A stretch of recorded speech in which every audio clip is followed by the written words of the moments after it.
Él describió solamente dos, la fase de EBB y la fase de flow. Y después se modificaron y se le agregó otra que se llama de flow tardío. Y enseguida vamos a ver qué consiste cada una de ellas. Bien. Las primeras horas de una insulto, de una lesión, de una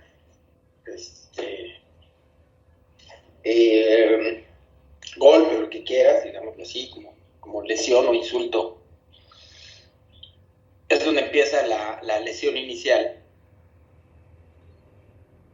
Va a disminuir mucho el índice metabólico y después va a subir. Este es el gasto energético basal. O sea, la gráfica que están viendo en la parte de arriba es la del gasto energético basal. Es decir, tratamos de ahorrar energía al principio, después de una lesión intensa. Se trata de ahorrar energía lo más posible, que es lo que les decía. Estás en crisis y el dinero que tienes, pues es el dinero que tienes del cajón y lo que vas a usar es para comprar comida, ¿no? Nada más. La primera fase, que ya vienen aquí en la parte de hasta abajo, se llama fase EBB. Esa fase, imagínense que acaban de tener un accidente automovilístico, entonces esa fase son las primeras horas, la parte inmediata después de haber tenido la lesión. Está caracterizada por una inestabilidad hemodinámica, porque generalmente los pacientes con una lesión así de severa pues tienen hemorragia o tienen redistribución del flujo o tienen vasodilatación por una sepsis, en fin. Cuando recién empieza la lesión, lo más importante es la inestabilidad hemodinámica. Eso es lo que caracteriza a la fase EBB de la respuesta metabólica al trauma. Después de eso, una vez que se estabilizó, que ya no se murió del sangrado, que su frecuencia cardíaca, presión arterial y todo lo demás estuvieron en orden, pues hay que reparar todas las lesiones que tuvo, ¿no?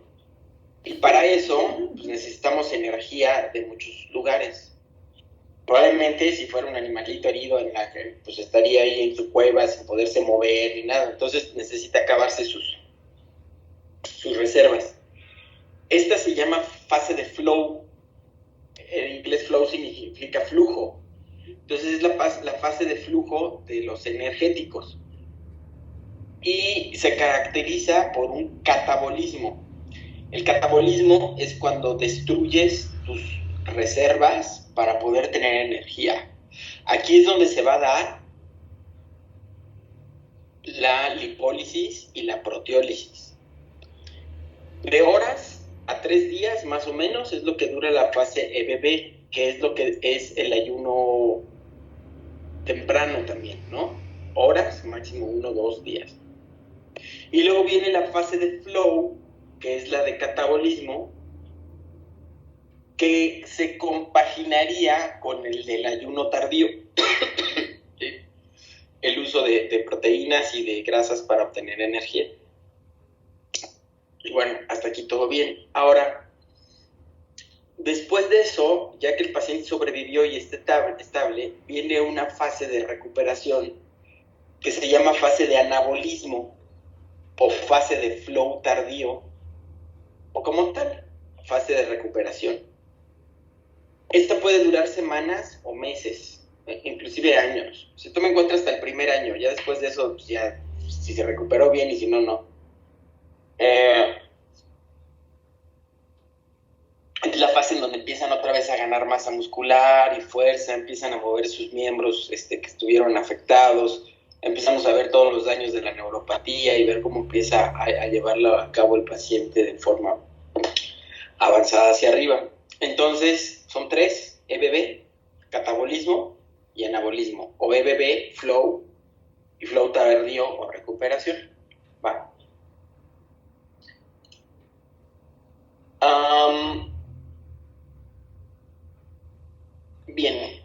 tenemos el daño tisular, luego viene la fase aguda, que es la etapa de shock, luego viene la fase crónica, dinamia e hipermetabolismo, y luego puede venir la muerte. Si nosotros del estado de shock lo pasamos hacia fase crónica, esta fase crónica se puede prolongar mucho. Lo ideal es que se prolongue poquito para que el paciente se pueda recuperar. Pues si entramos a la fase crónica, pues también el paciente puede después morir. Ahora, por ejemplo, aquí tenemos una de fases crónicas, cuando no se recupera de la primera. Primero era aquí en esta roja, la lesión inicial, baja el metabolismo y luego empieza a subir y luego ya se recupera y luego se estabiliza y ya. Pero pueden pasar varias cosas. Por ejemplo, empieza la lesión inicial y luego no se recupera y luego vuelve a bajar y vuelve a subir, y aquí en esta fase crónica se puede morir o ya se puede ir a hacer la recuperación. Muchos pacientes que están en terapia intensiva o en el hospital les pasan varias cosas. Por ejemplo, la lesión inicial fue un dolor abdominal, ¿no? Dije, no, pues que es una apendicitis. Bueno, meten y lo meten a operar de la apendicitis, esa fue la lesión inicial. Y a las 24 horas se dieron cuenta, ay, ¿qué crees? Que no era la apendicitis, sigue escéptico, ¿qué pasa? Revísalo, lo vuelven a meter a operar. Fue el divertículo que estaba perforado, ¿no? Y entonces ya le resuelven lo del divertículo y lo dejan bien. Esa ya es una segunda lesión que puede caer aquí y la mete ya en fase crónica, ¿no?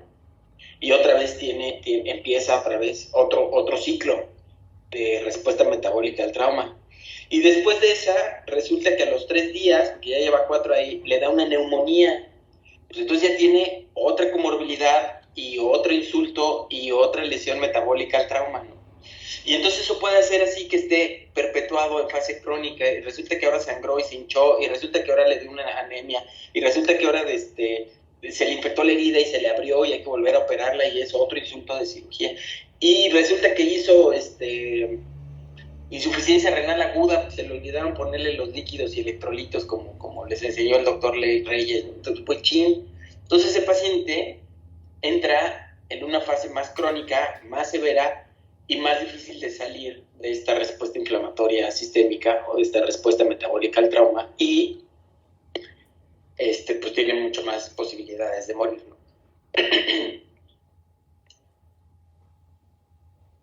Bien, entonces es una de inestabilidad hemodinámica y va a haber una serie de cambios fisiológicos y de mediadores. Y Pamela Tapia, ¿me podrías decir qué se te ocurre, qué hormonas se te ocurren que tengan mayor peso en esta etapa de la fase EBB? Si es de inestabilidad hemodinámica, ¿cuáles de las hormonas o de los mediadores crees que sean los que estén más activos aquí, Pamela?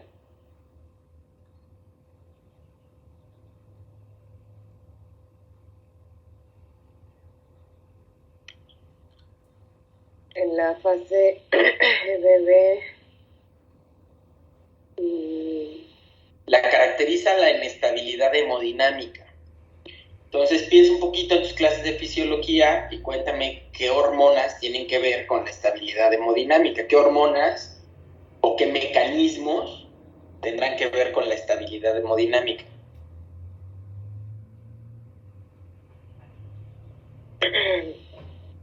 Pues, o sea, como se caracteriza también por la glucogenólisis y la lipólisis. No, aquí no. ¿En la fase EBB? Ajá.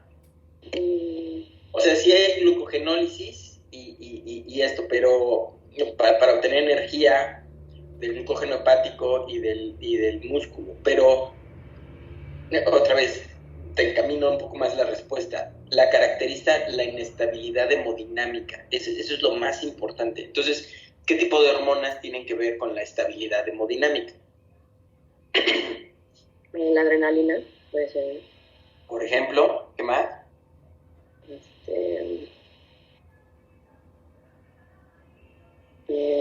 que la insulina, pero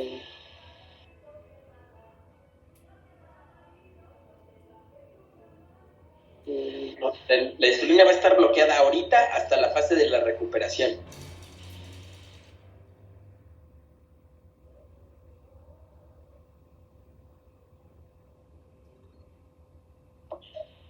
Entonces, la adrenalina, ¿qué otras?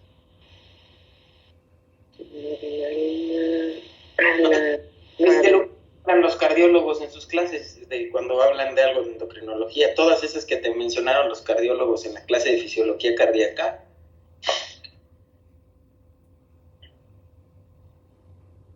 cortisol. No. El cortisol siempre tiene algo que ver, pero no es la más importante aquí. Ya dijiste una y lo dijiste muy bien. ¿Qué más?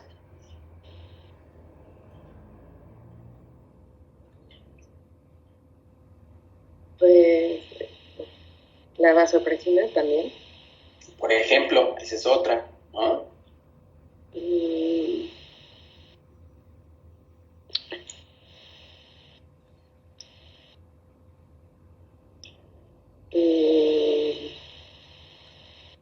Son las que me vienen en la mente.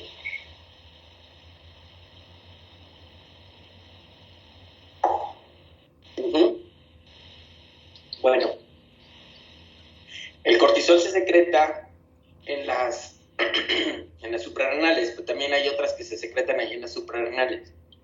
No, el sistema renina, angiotensina y aldosterona, la hormona antidiurética y las catecolaminas son las principales hormonas que tienen que ver aquí. Los otros mediadores son mediadores nerviosos que tienen que ver con el sistema simpático que acabo de mencionar hace un ratito, ¿no? Que es el que nos va a decir si hay vasoconstricción o no para subir un poquito la presión arterial. O sea, si te falta líquido, necesitas retener ese líquido, ¿no? Imagínense un paciente que está sangrando, pues ¿cómo retienen ese líquido? Pues deja de orinar. ¿Y cuáles son los mecanismos que hagan que dejen de orinar? Bueno, pues los sensores de la presión arterial pues nos van a decir que haya una vasoconstricción en la arteriola aferente al riñón para que llegue menos sangre al riñón y entonces no orine y podamos captar ese líquido y aumentemos el volumen. Va a aumentar la resorción, obviamente, en el túbulo contorneado distal, y de esa manera se va a venir la oliguria o la anuria. ¿Okay? Se van a estimular las suprarrenales, sí va a haber secreción de cortisol, que es muy importante, pero también de aldosterona y de catecolaminas. Las catecolaminas aumentan la frecuencia cardíaca, son inotrópicas, cronotrópicas, o sea, aumentan la frecuencia cardíaca y aumentan la fuerza del latido del corazón. Y van a aumentar la presión arterial al aumentar las resistencias vasculares periféricas en las arterioles. Por lo tanto, nos va a subir la presión arterial. Entonces, ya estamos haciendo que se jale un poquito de líquido y además estamos subiendo la presión arterial al aumentar el gasto cardíaco. Cuando se aumenta la frecuencia cardíaca, el latido, el gasto cardíaco, y aumentamos las resistencias periféricas al hacer vasoconstricción. Entonces, pues ya tenemos ahí dos mecanismos. La aldosterona va a meter sodio y tirar potasio, pero al meter sodio va a traer algo de líquido y nos va a aumentar el volumen también. La hormona antidiurética va a evitar que haya reabsorción en el túbulo contorneado distal y por lo tanto toda esa agua libre que se iba a orinar se va a quedar dentro del cuerpo y también nos va a aumentar el volumen. Esos son los principales cambios fisiológicos y mediadores. Sí se va a bloquear la insulina y sí va a aumentar la glucosa, porque entramos en ayuno y empezamos en la sala, pero no son las más importantes. Aquí no hay tantos, no empieza todavía la catabólica ni nada. Entonces empieza la frecuencia, estas son las hormonas y los mecanismos que más se disparan en esta fase, en la fase de EBB, para poder compensar esa inestabilidad hemodinámica. Y Mariana Pérez, la bienvenida, la nueva. Platícanos, ¿cómo puedes medir todos estos efectos fisiológicos y para qué te sirve medirlos para evitar complicaciones? ¿Cómo le harías? O sea, ya con todo este conocimiento que sabes que es una fase de inestabilidad hemodinámica, que las principales hormonas son las catecolaminas, aldosterona, hormona antidiurética, el péptido vasoactivo atrial, que tiene mucho que ver el riñón y las resistencias vasculares periféricas. ¿Cómo mides todo esto? ¿Y cómo crees que puedas evitar complicaciones derivadas de esto?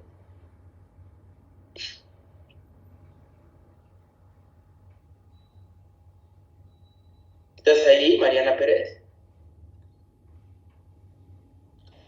Sí, doctor. A ver, platícanos.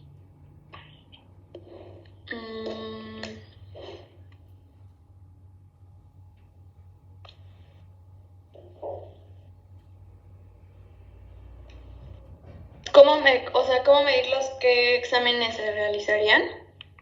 Ajá, sí. ¿Cómo mides todos estos cambios que están sucediendo? Todo esto que he hablado, ¿cómo te das cuenta si está pasando o no en mi paciente? ¿Cómo lo mido?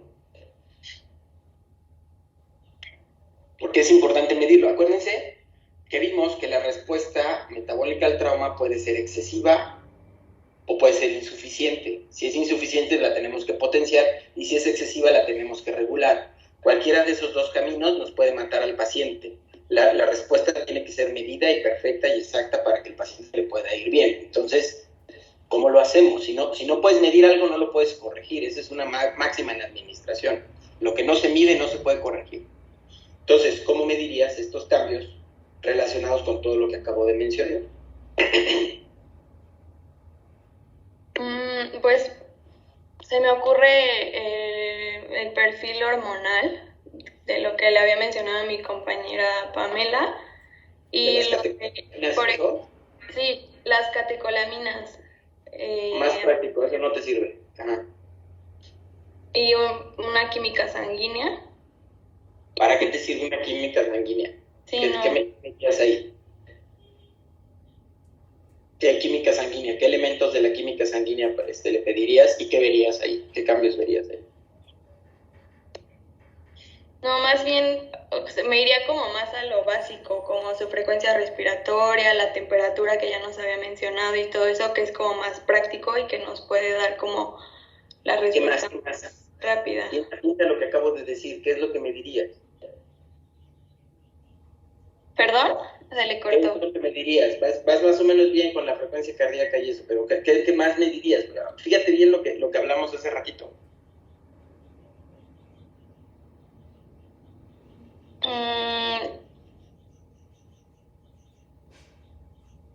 Usa tu imaginación, usa el cerebro. No da cáncer.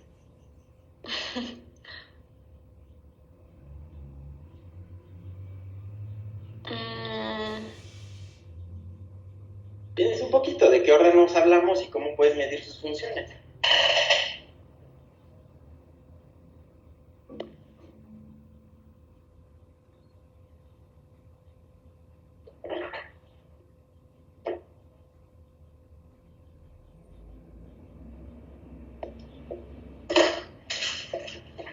¿Qué onda, no?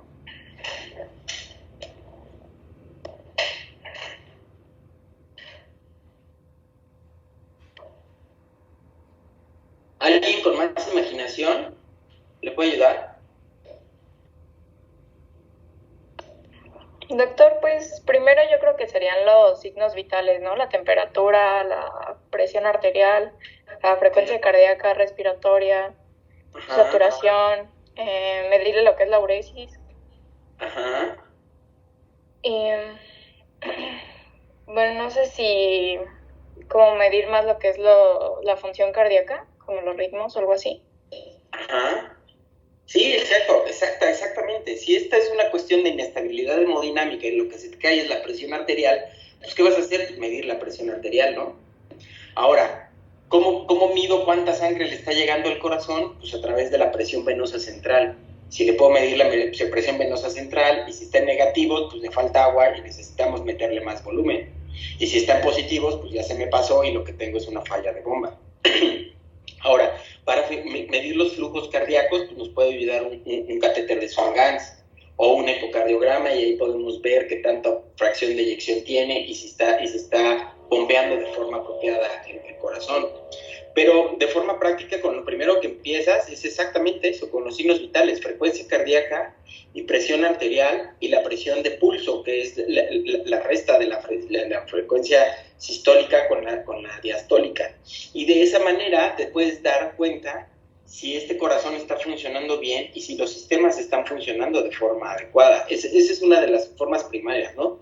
Presión arterial, frecuencia cardíaca, frecuencia respiratoria, presión venosa central, y ya con eso empezamos. Si te quieres monitorizar un poquito más, le puedes meter un catéter Swan-Ganz, y por medio de termodilución entonces puedes ver cuánto está bombeando con cada latido ese corazón, si tiene una falla de bomba, si tiene una falla de carga, si tiene una falla de poscarga, si ya se hipertensó el paciente y entonces la respuesta está siendo demasiada y de todas maneras no está llegando bien la irrigación al resto del cuerpo. Y por otro lado, platicamos que esto tiene mucho que ver con la respuesta renal. Entonces le pongo una sonda de Foley y entonces estoy midiendo cada hora cuánto orinó el paciente. Si el paciente está en oliguria o está en anuria, pues lo que tengo que hacer es meterle más volumen para que el paciente orine. O sea, ese riñón lo que está tratando de hacer es retener volumen, ¿cierto? Entonces, si no está orinando nada y esa anuria se prolonga por varias horas, este paciente va a caer en una insuficiencia renal aguda y después crónica, y ya no le vas a salvar ese riñón. Ese riñón tiene que orinar, y si su función de ese riñón es orinar, pues vamos a hacer que orine, ¿no? Y su propósito es el salvaguardar volumen. Bueno, pues vamos a pasarle más volumen a este paciente para que tenga suficiente líquido y pueda estar bien. Si el paciente no está oxigenando, pues veo si está anémico porque perdió mucha sangre, pues lo que voy a hacer es transfundirlo. Si le falta nada más líquidos para que tenga mayor presión, pues le paso más líquidos y entonces va a tener mayor presión. Si la presión está muy bajita y de todas maneras no tengo nada de presión, a pesar de que las catecolaminas están funcionando, lo que puedo hacer es meterle aminas vasoactivas. Y entonces sí, le pongo norepinefrina, epinefrina, dobutamina, etcétera. Pero más que medirlas en el laboratorio, porque eso me va a tardar horas y todo, es en el momento medir los efectos. Si el paciente lo tengo con 120/70 de presión arterial y está orinando más de 1 mililitro por kilo por hora, pues el paciente está bien.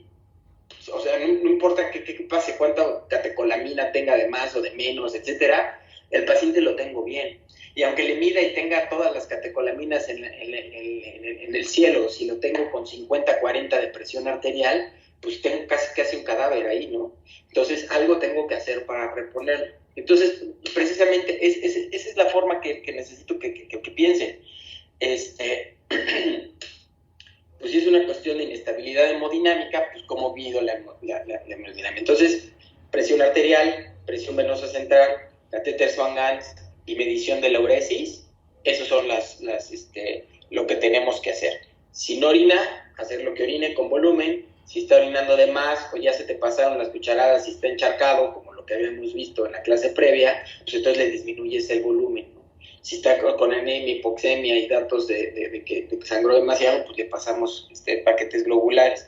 Es un poquito más complicado que eso que acabo de mencionar, pero necesito que se den cuenta de esto y de la importancia que tiene para poder cuidar pacientes, ¿no? Entonces, aquí está precisamente la ACTH, va a actuar sobre la aldosterona, el eje sistema renina-angiotensina-aldosterona, que va a hacer que el paciente orine menos, que meta más sodio y que tenga mayor volumen. Pues si le paso una de fisiológica, es sodio y tiene volumen, ¿no? Y entonces ya le estoy subiendo la presión arterial. Bueno, aquí viene todo el eje del sistema renina-angiotensina-aldosterona, cómo llega la convertasa, esto ya pasa en el pulmón, y cómo la angiotensina 1 se convierte en angiotensina 2, y eso aumenta la presión arterial y disminuye el flujo renal para que podamos aumentar el volumen, ¿no? Entonces, esto es parte de lo que sucede ahí. ¿Qué pasa urinarios en la respuesta metabólica. Bueno, disminuye el volumen de orina secundario, aumento de la antidiurética y también de la aldosterona, que es las dos hormonas que yo les estaba mencionando. No es necesario medirlas. Obviamente, si el paciente no está orinando, le falta volumen. Y ahí se está defendiendo la ADH y la aldosterona para subirle el volumen. Pero si no está orinando, pues le falta volumen. Vamos a ayudarles a estas hormonas, le metemos volumen y entonces aumentamos la volemia. Va a disminuir el sodio urinario, va a aumentar el potasio urinario porque no está orinando. Va a haber más liberación de aldosterona, la osmolaridad urinaria va a estar aumentada porque es orina muy concentrada. Y bueno, ya que empiece la respuesta catabólica, que esto es en los siguientes días, va a haber una excreción de nitrógeno, que es lo que les había mencionado. Cuando se rompen las proteínas para utilizarlas como energía, vamos a estar orinando nitrógeno. Y entonces, este nitrógeno es medible y nos va a estar hablando que el paciente está en catabolismo, es decir, que se está desnutriendo. Bien, ¿cómo podemos perder líquido? Que esto es lo que más nos va a afectar en la fase bebé, es decir, nos va a aumentar, nos va a dañar más la inestabilidad hemodinámica. Pues en cirugía, pues sangra, ¿no? Ahí, depende cuánto te sangre, pues es cuánto líquido pierdes. Si ya está en el posquirúrgico o antes, pues puede tener vómitos, drenajes nasogástricos, diarrea, sudoración, todo, la evaporación que hablábamos la vez pasada, ¿no? De la fiebre y de la transpiración. Si tenemos edema y todo el líquido está en el tercer espacio, pues también el paciente se está depletando de volumen y al final pues va a caer en estado de choque y van a perderse la estabilidad hemodinámica y regresamos otra vez a lo mismo, otra vez a medirle todo, otra vez a echarle volumen, otra vez a procurar que el paciente esté orinando de forma apropiada para volver a levantarlos, ¿no? Entonces estas son las principales causas de líquidos en cirugía y es una de las causas que agravan la lesión. Entonces si lo atropellaron y aparte te sangra un montón en la cirugía y aparte empieza a vomitar porque trae hilo y todo, pues más volumen pierde y más problema va a tener este paciente. Bien. Ya después vamos a ver el estado de choque, que precisamente es cómo estabilizar a un paciente que tiene una inestabilidad hemodinámica por pérdida de líquido, ¿no? Ahí nos toca después esa clase. Bien. Ahora bien, viene la fase de flow. Unas horas o poquitos días después de que se ha estabilizado la cuestión hemodinámica, lo preponderante es el catabolismo. Aquí el hígado lo que tiene que hacer es producir glucosa por el medio que sea necesario. Las reservas de glucógeno ya se acabaron en las primeras horas, las de glucógeno hepático y las de glucógeno en el músculo, ya se acabaron. Ahora el cuerpo se está comiendo a sí mismo. Lo que necesitamos es energía para mantener vivos el cerebro y el corazón. Entonces, ¿de dónde vamos a obtener energía? De los músculos, primero, de la grasa también, y esto va a ser por medio de proteólisis y por medio de lipólisis. Las grasas, como mencionamos, al hacerse la lipólisis, pueden convertirse en glucosa y de ahí obtener energía, o pueden directamente entrar a la beta-oxidación y producir cuerpos cetónicos, acidosis metabólica, y por ese efecto producir energía mientras se está quemando grasa. Esos son los principales cambios fisiológicos y eso es lo que sucede. Y Salma, ¿me podrías platicar qué hormonas y cómo puedes medir esto para poder evitar complicaciones?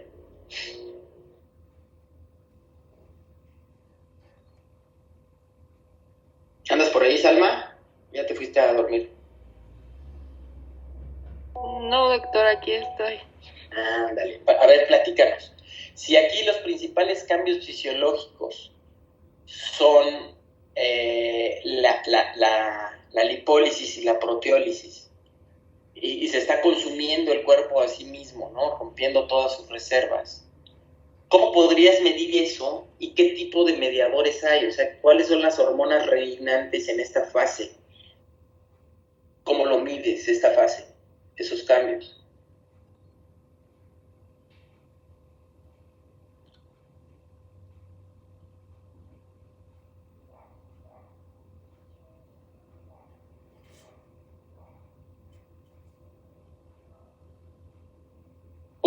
imaginación. Imaginación y sentido común es lo que menos tienen las personas, y eso va a ser una diferencia muy notable si es algo que ustedes pueden desarrollar. A lo mejor no se necesita tanto conocimiento especializado, pero teniendo un buen sentido común y un poquito de imaginación, la arman, pero sabroso en todos lados. Entonces, a ver, platícame, ¿qué hormonas crees que sean las predominantes aquí? Si lo que tengo que hacer es producir glucosa, y son cambios metabólicos de las proteínas y de los lípidos para convertir glucosa, ¿qué hormonas tienen que ver ahí o cómo podrías medir esto?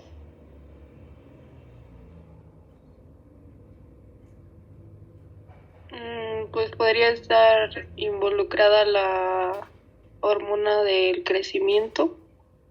Ajá, podría ser, sí, ¿qué más?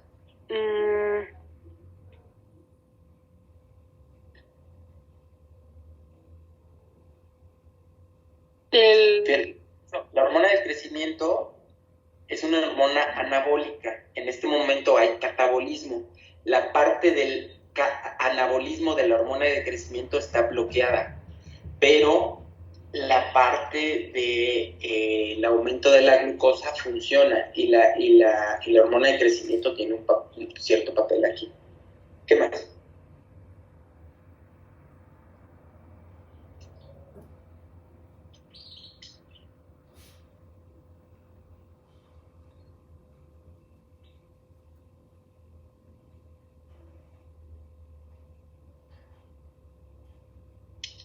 Piensa. ¿Sí me escuchan? Me ponen aquí calidad deficiente de la red. Sí, doctor, todavía se escucha. ¿Sí? Ah, perfecto. A ver, platíquenme, ¿qué más se les ocurre? No dejen sola a Salma, que está sufriendo, cortándose las uñas y googleando lo más rápido que pueda, pero son respuestas que no va a encontrar tan fácil. ¿Puede ser la insulina o las hormonas tiroideas? Ajá. ¿Qué más? ¿Puede ser también la ACTH? Exactamente. Todas esas tienen que ver, todas las que tienen que ver con el metabolismo son correctas. La principal hormona en esta es el cortisol, como decía ya el compañero, que no alcancé a ver quién es. Es el cortisol. El cortisol tiene acción mineralocorticoide, es decir, trabaja muy parecido a la aldosterona, metiendo sodio, tirando potasio y aumentando el volumen, pero tiene más actividad glucocorticoide, que significa que va a regular esta respuesta del estrés. Es la principal hormona del estrés, la principalita, el cortisol. Entonces, esa es la respuesta correcta. El cortisol es la más importante aquí. Pero también tienen que ver la hormona de crecimiento y el glucagón, porque esta va a tratar de aumentar la glucosa disponible en la sangre. Y la otra, que es aquí protagonista, pero es la que sufre y la que todas opacan, porque fíjense, está la de crecimiento, está el glucagón, está un poquito las hormonas tiroideas, no mucho, está el cortisol. Todas esas hormonas van en contra de una pobre y triste, humillada y sobajada. ¿Qué? ¿Cuál es? La que ahorita no está funcionando y está toda opacada, en un rincón como la Cenicienta, llorando llena de hollín porque no puede trabajar ni funcionar. ¿Qué hormona es esa? ¿La insulina? Exactamente, la insulina. La insulina tiene también aquí un papel protagónico, pero como les mencionaba, está oprimida, opacada, dejada ahí en el rincón. ¿Por qué? Porque la insulina, además que se va a producir menos, también va a estar bloqueada. Todas estas hormonas que acabamos de mencionar, en especial el cortisol, lo que hacen es bloquear la función de la insulina, producir una resistencia de los tejidos periféricos a la insulina. Entonces, la cuestión final, lo que está sucediendo aquí es que vamos a tener una hiperglucemia, es decir, vamos a tener más glucosa disponible en la sangre, pero esa glucosa no va a entrar a las células, a las células del tejido periférico. Para entrar a las células del tejido periférico se requeriría la insulina, pero la insulina está bloqueada. Entonces, esta glucosa que está disponible en la sangre únicamente va a entrar a los tejidos que no requieren insulina para alimentarse con glucosa. Y estos son el corazón y el cerebro principalmente, ¿no? Entonces toda la glucosa va a estar disponible para tener un buen sistema nervioso central y que el corazón no deje de latir. ¿Okay? Ese es el chiste de esta fase, ¿sí? Sobrevivir a costa de lo que sea. Entonces, bueno, y para poder tener glucosa alta, pues necesitamos un sustrato, es decir, ¿de dónde va a salir esa glucosa? Y esa subglucosa va a venir de las proteínas y de los lípidos. Bien. ¿Quién me puede decir cómo podemos medir todos estos cambios que acabamos de mencionar?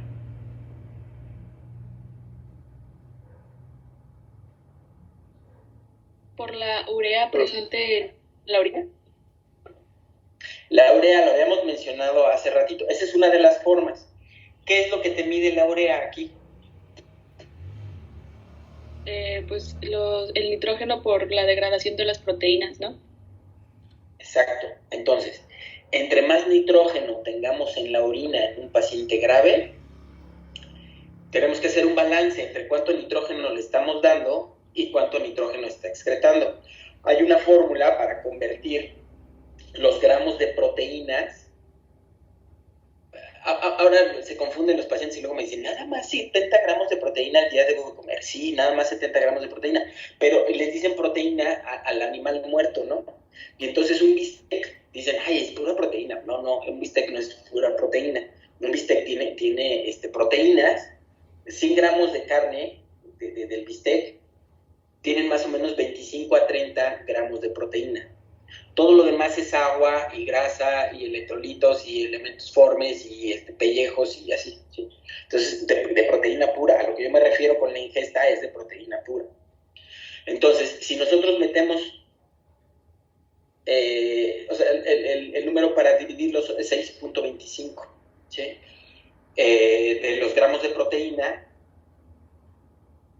¿cuántos gramos de nitrógeno es? O sea, de la proteína no todo es nitrógeno, ¿no? La mayoría son carbonos y tenemos un poquito de proteína. Y un promedio más o menos, porque hay muchos tipos de aminoácidos, proteínas, bla, bla, bla, el factor de conversión es 6.25. Entonces, más o menos así podemos saber cuánto le estamos pasando al paciente. Entonces, si tú tienes cuántas proteínas o cuántos gramos de proteínas al día está ingiriendo, puedes saber cuánto nitrógeno está ingiriendo. Y cuando mides en la orina, cuántos litros de orina hace en un día y qué concentración de nitrógeno tiene, entonces puedes tener el nitrógeno en la orina de 24 horas. Y entonces, si sabes cuánto le diste, ya sea por vía oral o por vía parenteral, a lo mejor le diste 0, y entonces todo lo que orine van a ser pérdidas. Este paciente está en catabolismo, ¿sí? Es un balance nitrogenado negativo. Al contrario, si en la orina está orinando casi nada de nitrógeno y le estás dando un aporte importante vía oral o vía parenteral, entonces tienes un balance nitrogenado positivo, de tal manera que el paciente ya está en anabolismo, y eso nos indicaría que el paciente ha superado esta fase de flow, esta fase catabólica. Mientras el paciente está en esta fase, siempre va a estar en catabolismo. Entonces siempre va a estar perdiendo más nitrógeno del que está ingresando, ¿ok? Esa es una forma de medirla. Y la otra forma de medirla, pues sí, también todas las hormonas se pueden medir en sangre, ¿no? La del crecimiento, el cortisol, la insulina, todas se pueden medir en sangre. Sin embargo, puede ser un poquito ocioso, ¿no? Por ejemplo, hacer un índice de OMA, que ese se saca con la insulina basal y la glucosa basal. Y haces ahí una división ahí sencillona y todo, y te da, si es arriba de 2.6 tiene resistencia a la insulina, y si tiene menos que eso no tiene resistencia a la insulina. Todos los pacientes aquí tendrán un índice de OMA arriba de 2.6 porque van a tener algo de resistencia a la insulina. Pero lo que sí es, eso puede ser también un poquito ocioso, porque si está con catabolismo va a tener la resistencia a la insulina, y si está en el panorama que es un paciente grave y en terapia intensiva, entonces pues sí, ya lo sabíamos, ¿no? Está muy grave ese paciente, pues sí, no puede respirar, y apenas, pues sí, ya sé que está grave, ¿no? ¿A qué voy?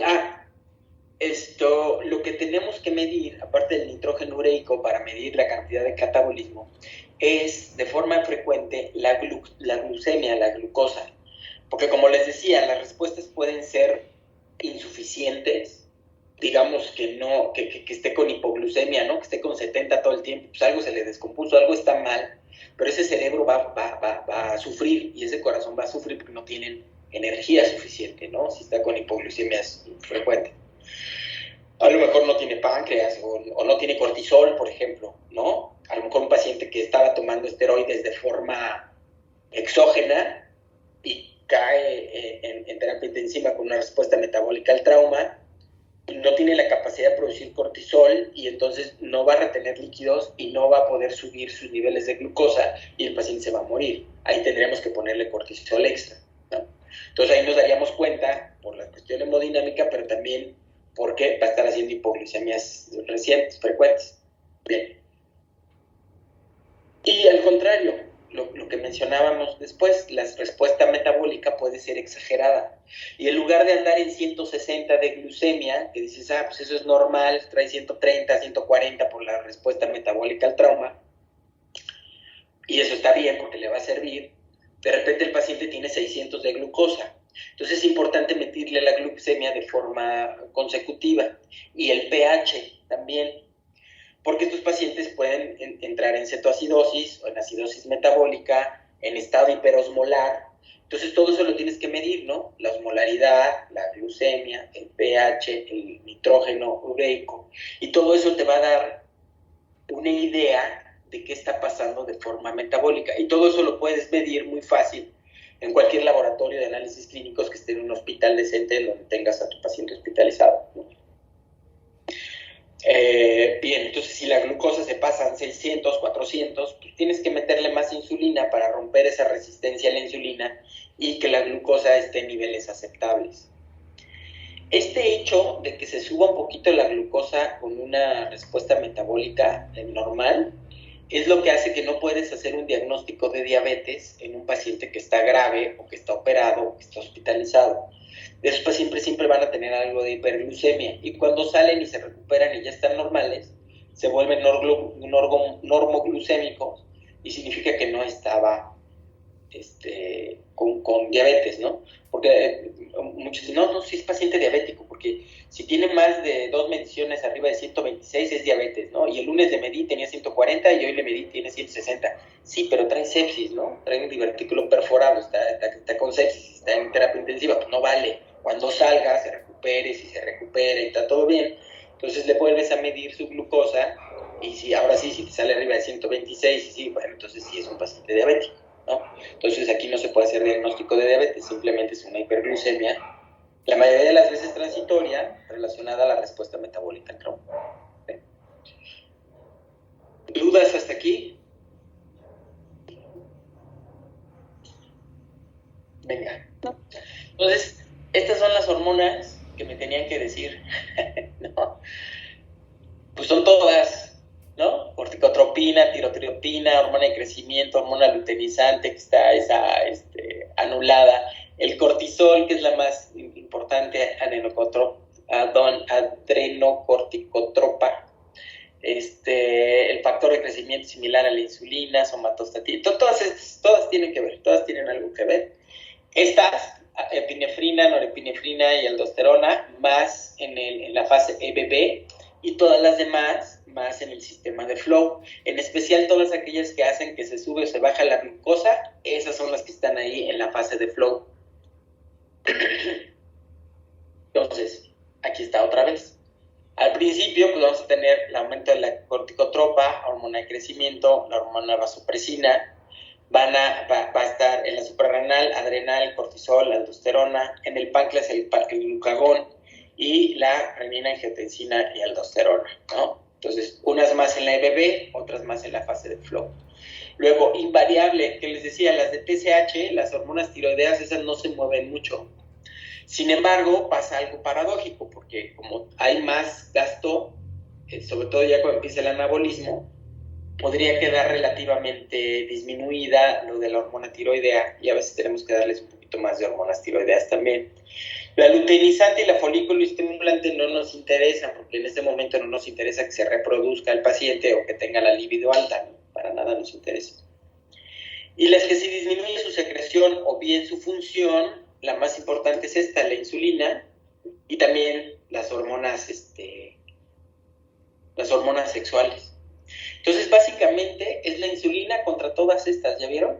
Por eso les decía que la insulina es como la cenicienta, ahí en el rincón, trapeando el piso porque nadie la quiere, y todos están de fiesta y pachanga haciendo que la glucosa esté elevada. Aquí está otro esquema, que es lo que hace cada una de esas hormonas, ¿no? O cada uno de sus... Actividad cardiovascular, activación simpática, esto sobre todo en la fase de EBB. Y en las siguientes fases, a veces se traslapan una con otra, las mencionamos así de forma didáctica, pero se pueden estar traslapados, en especial cuando hay varios insultos en un mismo paciente, ¿no?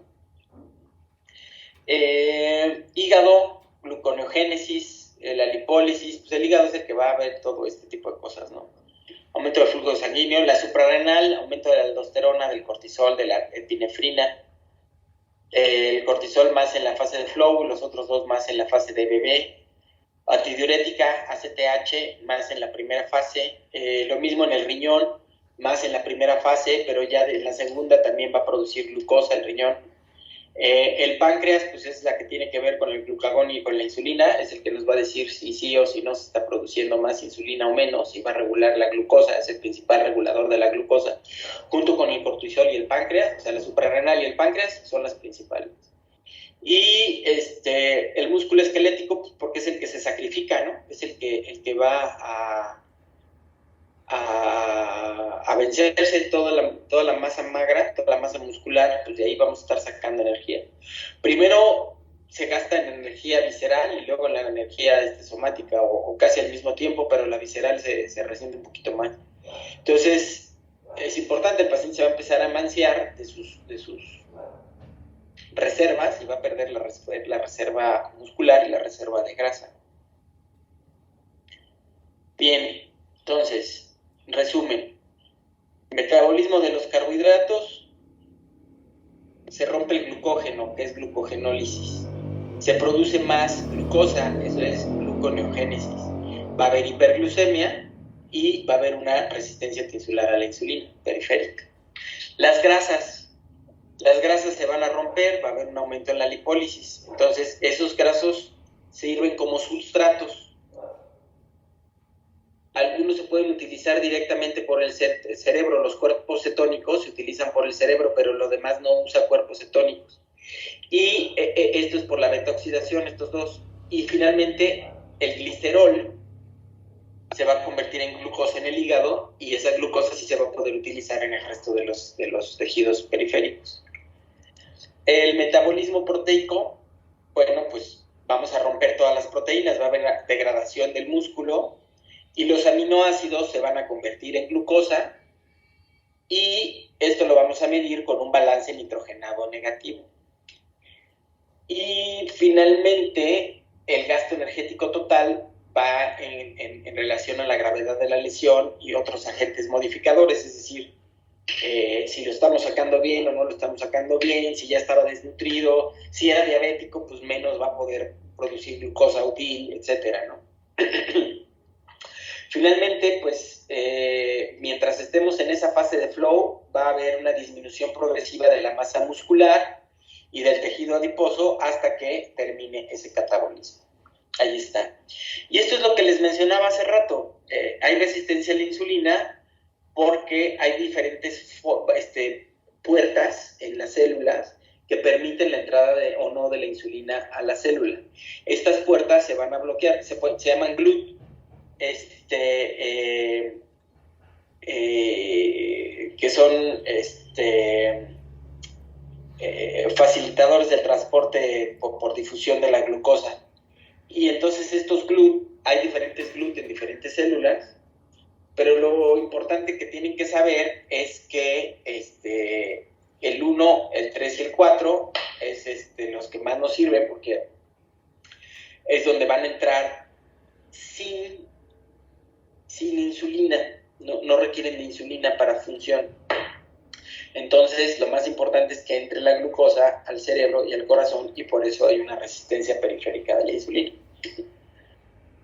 Bien, en la forma, bueno, ya vimos cómo medir parte de la respuesta metabólica al trauma, pero hay algunas otras que tenemos para medirlos y que las utilizamos en las áreas de terapia intensiva y que nos pueden decir si el paciente está muy malito o poco malito de forma, pues digamos, objetiva en un papel, ¿no? En realidad hay muchas cartas que con los puros datos clínicos, o con ciertos exámenes de laboratorio nos podemos dar cuenta de la gravedad. También hay otros factores que nos pueden decir si está grave o no, ¿no? Si ya sangró tanto o no, si estuvo con hipotermia o no, si lo operó el doctor Reyes o el doctor González o no. Esos también son factores pronósticos, ¿no? La edad, las condiciones comórbidas, todo eso son factores pronósticos. Bien, los leucocitos y las formas inmaduras. Un paciente con leucopenia o con leucocitosis y bandas tiene una reacción inflamatoria más alta, entonces eso lo podemos medir fácilmente. Los linfocitos los podemos medir como medidores también de la desnutrición. Cuando un paciente está desnutrido, es decir, entra en catabolismo y se desnutre, pues vamos a tener linfopenia. Y luego podemos medir los reactantes de la fase aguda. Una es la proteína C reactiva. Si es la ultrasensible, arriba de 0.5, significa que tiene un proceso inflamatorio severo, y si es de la otra, arriba de 5, tiene un proceso inflamatorio severo. La procalcitonina también la podemos medir, arriba de 7 es indicativo de sepsis. Entonces, esa es otra hormona, otra sustancia que puede ser medible y que cuando hay respuesta inflamatoria sistémica se eleva. Un paciente que tiene una procalcitonina normal, pues todavía no hace una respuesta metabólica sistémica, y entonces ese paciente pues puede librarla un poquito mejor. El lactato nos sirve como medición de la acidosis. Si hay acidosis metabólica, aumento del lactato, pero también nos dice si hay un anaerobio, si hay un metabolismo anaeróbico. Si hay metabolismo anaeróbico, esto está porque está bloqueado el metabolismo de la glucosa, y esto nos puede hablar de que el paciente está más grave. Entonces tenemos un lactato sérico elevado, nuestro paciente está grave. Ese generalmente de 2 ya sabemos que no es normal, y si está arriba de 4 significamos que está con problemas. Depende de dónde lo lean y para qué lo lean, ¿eh? A lo mejor para infarto es más, o para isquemia intestinal es menos, pero más o menos esos son los rangos. Si estás abajo de 2, estás bien con el lactato. Y el balance nitrogenado y los requerimientos nutricionales, de eso ya hablamos lo suficiente. Si tenemos un balance negativo, es decir, estás orinando mucho nitrógeno, pues estás en catabolismo, y si lo tenemos positivo, es decir, tienes una buena ingesta y no tienes pérdidas, pues el paciente ya está en anabolismo. Es la ecuación de Harris y Benedict, que es el que nos dice cuál es el gasto energético basal normal de un paciente. Nos dice más o menos cuántas calorías requiere un paciente al día, ¿va? Si tú lo calculas y te calculas 1800, como vimos, pues 1800 calorías equivalen a 1800 de agua, y eso es lo que requerirías al día. Sin embargo, así como veíamos con el agua, que si tienes mayores pérdidas tendrás que meterle más agua y reponer esas pérdidas, lo mismo pasa con este cálculo de calorías. Si tienes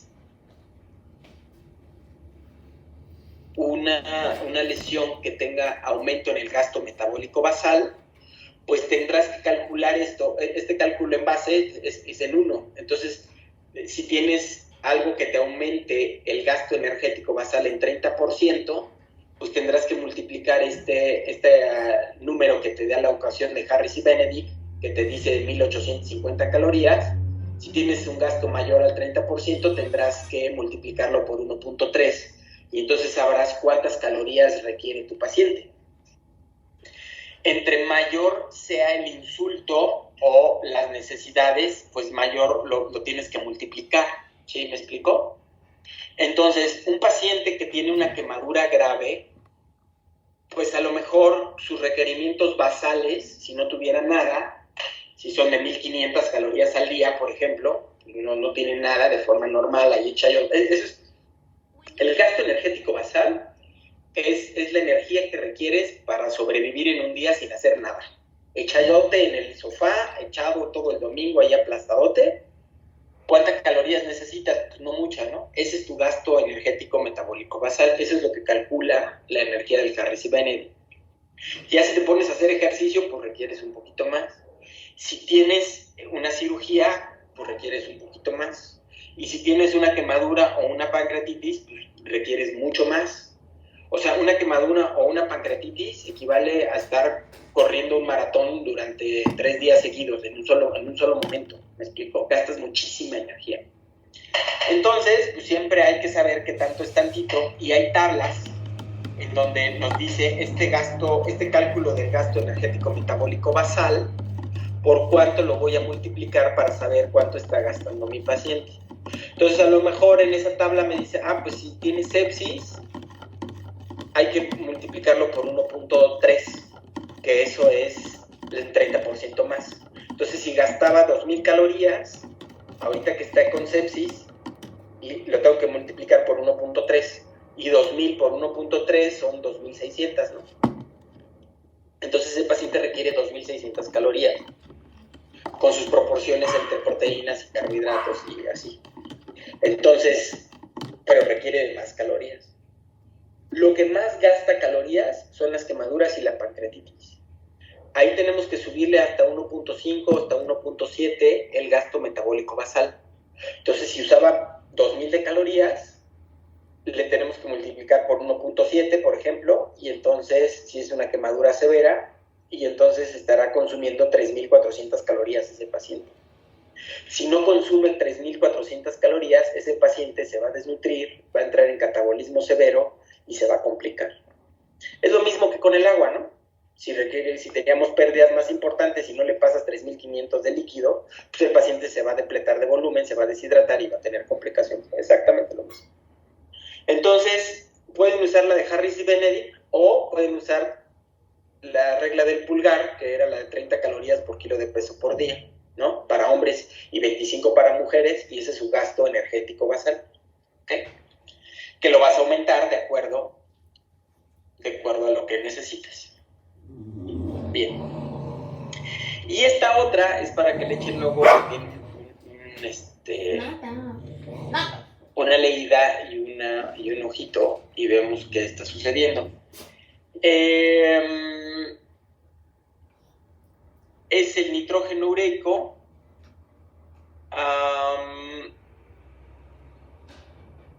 Les había dicho de la ingesta y de la pérdida. A la pérdida le tienen que sumar las pérdidas insensibles, digámoslo así. En la piel se descama todo el tiempo la piel. De hecho, el polvo de un cuarto, pues es casi pura piel de la gente que entra a ese cuarto, no es casi tierra, ¿no? Sino son pelos y escamas y eso que andamos echando por ahí por la vida, ¿no? Guácala. Y si no se bañan, pues echan más. Entonces, esta descamación de la piel hace que se pierda urea.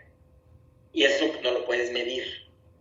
Y también en las evacuaciones también se pierde urea. Y eso pues también es un poquito más difícil de medirlo porque depende de qué haya comido, cuánto haya comido, si evacuó, si no evacuó, bla, bla, bla. Entonces es un poco más complicado. Entonces, ingesta menos egresos en la orina, y esos egresos en la orina hay que sumarle las pérdidas insensibles por la piel y por la materia fecal, que eso generalmente son 2 gramos. Eso es más o menos lo que se calcula, ¿no? Y bueno, entonces el nitrógeno es cuánto nitrógeno entró en gramos al día y cuánto salió en gramos al día. Nada más que en el gramo del día hay que meterle cuánto orinó y cuánto salió por la materia fecal y por la piel, ¿vale? Y para terminar, y antes de tomarnos otro pequeño resumen, descanso, nos venimos aquí a esta que es la fase de flow tardío o fase de recuperación. En esta fase de recuperación, pues ya se acabó el insulto, controlamos la infección, el sangrado, la cirugía, entonces ya está, damos de alta a nuestro paciente casi, ¿no? A veces lo damos de alta y ya está fácil. De hecho, la mayoría de las veces ya es en su casa. En la fase de flow tardío recuperación viene el anabolismo. Entonces, todo lo que perdieron de músculo y de grasa, pues el cuerpo trata de recuperarlo lo más posible. No siempre llegan al 100% como estaban antes, pero pues se trata de recuperar lo que es. También en esta fase se incluye la rehabilitación, ¿no? Si se había roto las tibias o los fémures, bueno, pues que aprenda a caminar, que empiece a moverlos otra vez, que empiece a tirarlos otra vez, ver qué piezas le faltaron para poderlas compensar, y también esto viene aquí en la fase de flow. En la fase de flow, la principal hormona es la insulina. Un poquito la hormona de crecimiento, pero en realidad, y el cortisol, pero en realidad la insulina es la hormona anabólica por excelencia y es la que tiene mayor preponderancia aquí. Es la que va a decir, ahora toda la glucosa que me coma la voy a convertir en grasa para guardarla, toda la proteína voy a armar aminoácidos para volverlas a regresar a los músculos, vamos a empezar a hacer ejercicio, vamos a empezar a tomar otra vez algo de fuerza, el paciente se siente mejor, se empieza a pintar las mujeres, se peinan los hombres, se rasuran la barba, eso habla de que ya empiezan a mejorar y están mejor. Cuando están todos traqueteados, ahí están, les vale gorro si están despeinados, ahí con la bata toda mal puesta y enseñando lo que no deben, fatal. Pero ya que se empiezan a sentir mejor y empiezan a entrar en esta fase de flow o de recuperación, entonces ya empiezan a tener mejores condiciones de aliño. Se dice aliño, no alineo, es decir, aliño. Es decir, se peinan, se visten, se arreglan, etcétera, empiezan a ganar peso y empiezan a integrarse al trabajo, empiezan a integrarse a su vida rutinaria, empiezan a hacer ejercicio, etcétera, etcétera. Todo eso lo podemos medir y también va a haber una ganancia, entonces vamos a tener un balance positivo nitrogenado, que esa es la otra forma en que lo tenemos que medir, ¿vale? Y pues nada más. Ok. Los intelectuales o los inteligentes resuelven los problemas. Los genios previenen los problemas. Entonces aquí se trata de que antes de que se nos salga de las manos una respuesta inflamatoria excesiva, podamos ajustarla para que nuestro paciente le vaya bien. Siempre tenemos que ir adelante de qué es lo que puede suceder con nuestro paciente.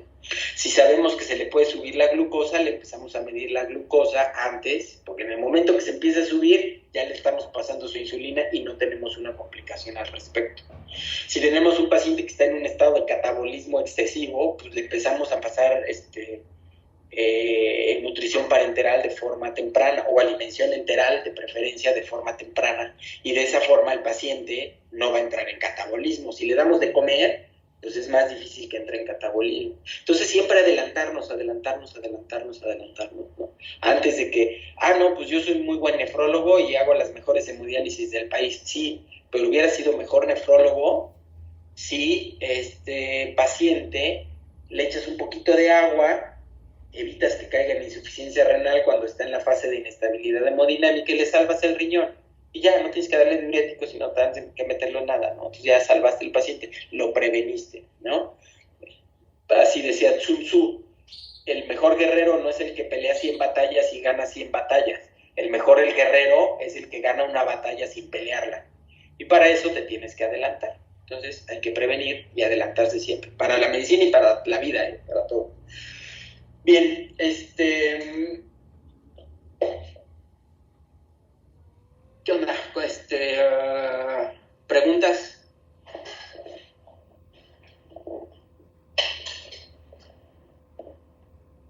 No. ¿Todo clarísimo? ¿Seguros? Sí. Conste. Bueno, ya me estoy quedando medio ronco. Yo no sé, los jueves y los viernes no sé si me da COVID o por qué me quedo con ronquera, pero sí, siempre termino así. Entonces vamos a tomarnos otro pequeño receso y empezamos a las 10 la última clase. Quedamos de exposiciones, ya tengo todos los que son y están todos los que son y son todos los que están. Entonces ya les puedo asignar temas Son temas sencillos que pueden encontrar fácilmente, pero sí voy a empezarlos a asignar para que empiecen a participar y no se me duerman en las clases, ¿va? Bueno, nos vemos a las 10 en punto, empiezo la otra clase, ¿va? Si no tienen ninguna duda o comentario hasta ahorita. Sí, doctor. Está bien, doctor. Estaría, chicos, nos vemos ahorita.